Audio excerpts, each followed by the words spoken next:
Waalaikumsalam warahmatullahi wabarakatuh. Soalan dari Jamiah Hanif yang bertanya, yang menyebut sahabat saya seorang penganut Buddha tegar telah memulakan kerja kebajikan dalam bidang jagaan pesakit terminal atas saranan Tok Sami dia yang kata dia dah cukup ilmu kena beramal. Itu kisah lebih 10 tahun yang lalu. Kini Yayasan Kasih yang beliau Buddhist Organization ada 100 orang staf menyantuni tanpa kira bangsa dan agama. Pesakit-pesakit seperti kanser dan sebagainya di hujung-hujung hayat mereka. Beliau banyak kali mempelawar saya bergabung dengannya. Soalan, apakah hukum orang Islam belajar bekerjasama dengan organisasi yang terang-terang berasaskan ajaran bukan Islam? Wallahu ta'ala alam. Untuk menjawab soalan ini, pada nisbah kita masyarakat Malaysia amat tidak wajar seorang Muslim bekerjasama dengan organisasi yang terang-terang berasaskan ajaran bukan Islam. Kerana dalam negara kita Malaysia banyak lagi organisasi-organisasi yang lain yang melaksanakan kerja-kerja kebajikan seperti yang ditanya yang dilakukan oleh orang Islam, dan perkara itu lebih terpelihara agama kita. Demikian juga kebajikan yang kita lakukan itu bersama orang Islam, itu lebih baik daripada kita bekerjasama dengan organisasi yang bukan Islam dan terang-terangan berasaskan ajaran bukan agama Islam. Sudah tentulah perkara itu juga ada kalau tidak banyak pun ada juga sedikit mempromot agama mereka. Maka tidak wajar seorang Muslim bekerjasama dalam kerja-kerja yang ada kempen untuk agama selain dari agama Islam.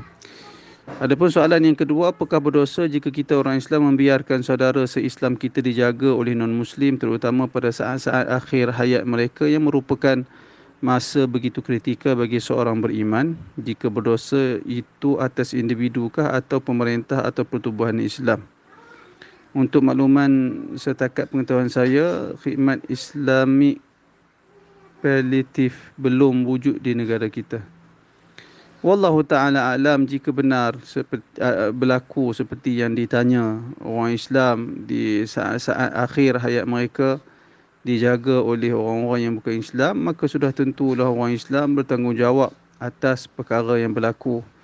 Dan setiap kita bertanggungjawab, dan setiap kita tidak sama bahagian kesalahan yang kita terpalit jika perkara itu berlaku. Mustahil seorang Islam membiarkan saudara dia yang Islam yang lain dijaga dan dipelihara oleh non-Muslim.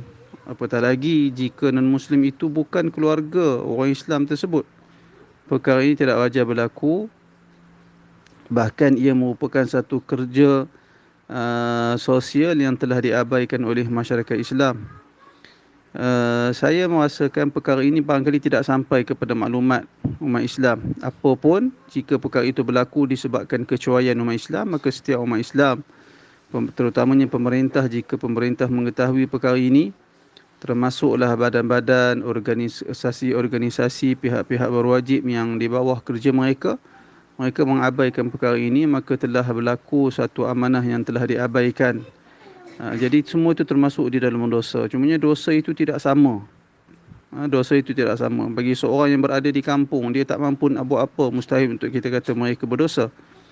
Tetapi jika orang Islam yang ada kuasa, ada kemampuan untuk melakukan perkara itu, tetapi dia biarkan dilakukan oleh orang lain, maka perkara itu termasuk di dalam kerja yang telah diabaikan, terutamanya pada pihak-pihak yang berwajib seperti badan kebajikan dan seumpamanya. Wallahu a'lam.